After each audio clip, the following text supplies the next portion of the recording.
Hello everyone, this is Shobhit Jaiswal from global medical foundation Delhi and अभी मैं Samarkand state medical university के कुछ students के साथ हूँ। Here in the city of Samarkand only. मेरे साथ कुछ स्टूडेंट्स हैं जो ग्लोबल मेडिकल फाउंडेशन के थ्रू ही आए थे, जिनमें से दो स्टूडेंट्स ऐसे हैं जो यूक्रेन से ट्रांसफर लेकर आए हैं एंड एक स्टूडेंट हमारे साथ हैं जो फ्रेश एडमिशन के जैसे आए हैं। मैं स्टार्टिंग में चाहूंगा कि अपने आप को इंट्रोड्यूस करें कि आपका नाम क्या है, आप इंडिया में कहाँ से हैं और अभी आप कौन से सेमेस्टर में हैं। Hello, myself Rajima from Delhi, and currently I am studying in fourth year, first semester. Okay. Hello, myself Abhijit. I'm from Hyderabad and currently I'm in fourth year, first semester. Hello मेरा नाम शिवांश है। मैं currently first year में study कर रहा हूँ। Alright, तो सबसे पहले मैं आप लोगों से कुछ पूछना चाहूंगा क्योंकि आप यूक्रेन से ट्रांसफर लेकर आए हो, तो जाहिर सी बात है कुछ डिफरेंसेस आपको लगे होंगे, कुछ चीजें शायद सिमिलर भी हो। तो मेजर डिफरेंसेस क्या हैं एजुकेशन सिस्टम को लेकर। जैसे कि हम यूक्रेन में थे तो वहाँ पे लोकल टीचर्स थे यूक्रेन के, यहाँ पे इंडियन टीचर्स हैं, तो हमारा जो इंटरेक्शन है टीचर्स के साथ थोड़ा ज़्यादा अच्छा हो जाता है। और ओके। क्लिनिकल एक्सपीरियंस भी हमारा अच्छा है, ड्यूटीज़ वगैरह लगती है, नाइट ड्यूटी वगैरह लगती हैं, तो हमें मोर ज़्यादा क्लिनिकल एक्सपोजर मिल जाता है। ऑलराइट, तो ये आपने बताया पढ़ाई को लेके और आपने बताया इंडियन टीचर्स हैं यहाँ पे। अच्छा, आपका वेदर कैसा यहाँ पे है समरकंद में। वेदर अगर हम देखें तो जैसे दिल्ली में जनरली समर में रहता है 40 to 50 डिग्री के बीच में, जो यहाँ पे भी समरकंद में नॉर्मल वेदर वही रहता है समर के टाइम, बट लाइक दिसंबर के टाइम पे स्नोफॉल होती है, 2-3 महीने का विंटर रहता है यहाँ पे। ओके, तो आपने बताया कि यहाँ प्रैक्टिकल एक्सपोजर ज़्यादा, तो आपने अभी तक क्या क्या चीज़ों के लिए प्रैक्टिकल एक्सपोजर के लिए कुछ देखा है, क्या क्या आपका एक्सपीरियंस है। जैसे हमारी गायनी की डिपार्टमेंट की क्लास लगी थी, तो कुछ क्लासेस का ऐसा कि नाइट ड्यूटी भी लगती है। फॉर एग्जांपल पीडियाट्रिक सर्जरी का भी हुआ है, गायनी का भी हुआ है एंड प्रैक्टिकल्स भी दिखाते हैं क्योंकि यहाँ पे ज़्यादातर कंपेरेटिवली ज़्यादा हॉस्पिटल्स हैं ऑलराइट। या इस समरकंद सिटी में, एंड यूनिवर्सिटी से बहुत हॉस्पिटल्स एफिलेटेड भी हैं, तो टीचर्स हमें ले जाती हैं, पेशेंट्स दिखाते हैं और पेशेंट से इंटरेक्शन भी होता है। अच्छा, तो ये तो आपने पेशेंट इंटरेक्शन बताया। यूनिवर्सिटी में ओवरऑल स्ट्रिक्टनेस कैसी है पढ़ाई को लेकर।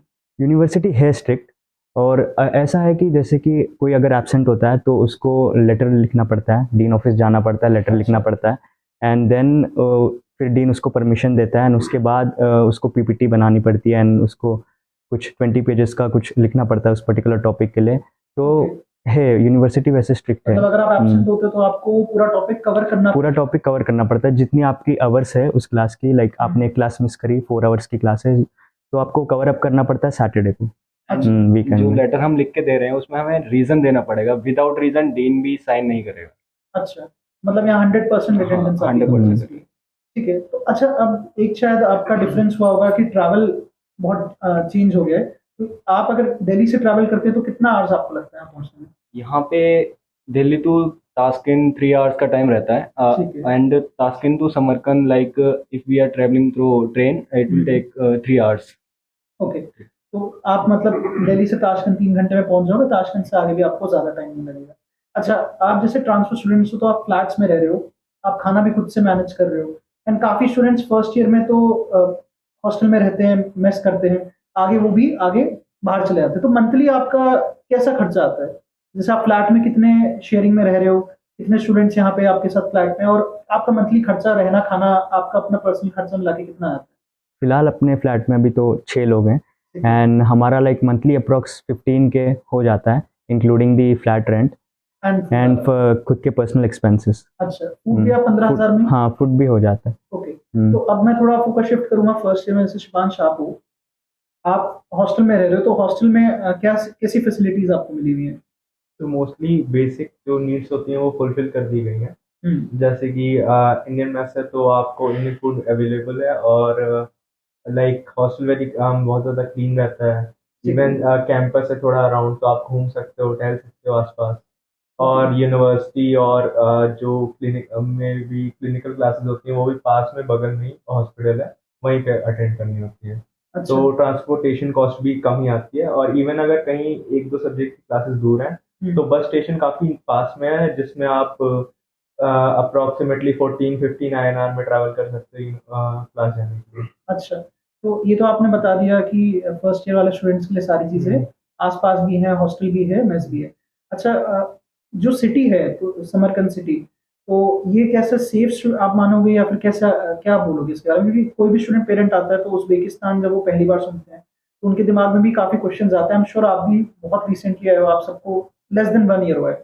आपकी भी कुछ दिमाग में रिजर्वेशंस रही होंगी कि यहाँ पे सेफ्टी कैसी होगी? नई कंट्री है जिसके बारे में इंडिया में बहुत पॉपुलैरिटी नहीं है, बहुत लोग नहीं जानते हैं। तो कुछ आपकी शायद दिमाग में एक इमेज रहा होगा कि यहाँ पे जाने के बाद कुछ ऐसा मिलेगा, बट रियलिटी में आपने कुछ और शायद फेस किया। तो उसके बारे में आप कुछ बताओ कि आपने एक तो सेफ्टी सिक्योरिटी कैसी और आपने क्या सोचा था और यहाँ पे वैसा कुछ था कि कुछ डिफरेंट था?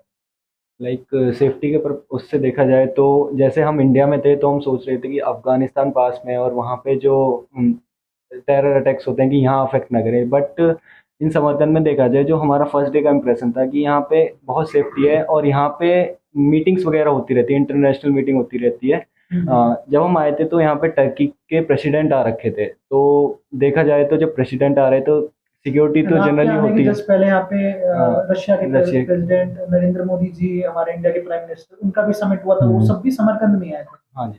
तो आपने अगेन और भी कुछ चीज़ें सोची होंगी शायद कि यहाँ पे सेफ्टी सिक्योरिटी भी होगी, लोगों का रहन-सहन पहन भी आपने सोचा होगा। रिलिजन भी मोस्टली लोगों को लगता है कि यहाँ पे बिकॉज़ इस कंट्री में मुस्लिम पॉपुलेशन सबसे ज़्यादा है, तो श कुछ अलग आपको डिफरेंस मिलेगा, कुछ रेसिज़्म वगैरह होगी, तो कुछ वैसा था?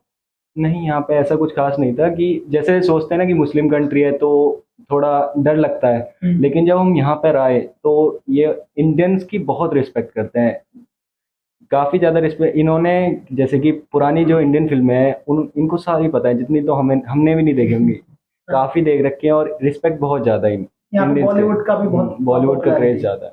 बहुत ज़्यादा। यहाँ पे जैसे कि आप शॉप्स में भी जाओगे तो वो अच्छे से आपको देखते हैं, खुश होते हैं कि हाँ ये आया है एंड ऑल, तो अच्छे से ट्रीट भी करते हैं। पहले दिन हम रहे थे होटल में, तो वहाँ का जो स्टाफ था उन्होंने भी अच्छा ट्रीट किया हमें, एंड बहुत ही फ्रेंडली है ये लोग यहाँ के। प्लस मैं ये पूछना चाहूँगा कि फर्स्ट ईयर में आपकी जो इंडियन टीचर्स हैं और वहाँ पे लोकल टीचर्स भी हैं, तो उनके साथ आपका एक्सपीरियंस कैसा रहा?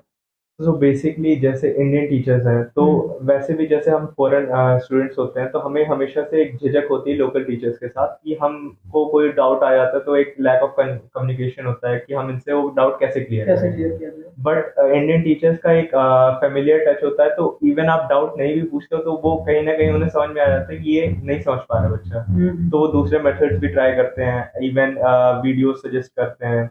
कभी क्लासेस में प्रोजेक्टर्स में वीडियोस चला देते हैं कि 3D व्यू दिखा के उसे समझा सकें। जैसे कि खासकर एनाटॉमी के जो स्ट्रक्चर्स होते हैं वो हम टेक्स्ट बुक या वर्ड से नहीं समझ पाते हैं, तो सर जो होते हैं वो स्ट्रक्चर्स ले आते हैं, उसे जो उसके डिटेल्स मैप्स होते हैं वो हमको बताते हैं। मार्किंग्स होती हैं जो बोन्स की, जैसे मार्किंग्स हो गई, मसल के ओरिजिन इंसर्शन है, तो वो 3D स्ट्रक्चर्स के साथ हमें दिखा देते हैं। ओके, तो मतलब इंडियन टीचर होने का आपको काफ़ी एडवांटेज है। ठीक है, तो थोड़ा हम इन्फॉर्मेशन चाहते थे और हमारे जो ग्लोबल मेडिकल फाउंडेशन के कुछ स्टूडेंट्स आए हुए हैं, उन्होंने हमें काफ़ी अच्छा इन्फॉर्मेशन भी दे दिया, तो मैं आपको थैंक यू कहना चाहूँगा and I will close this video. Thank you sir.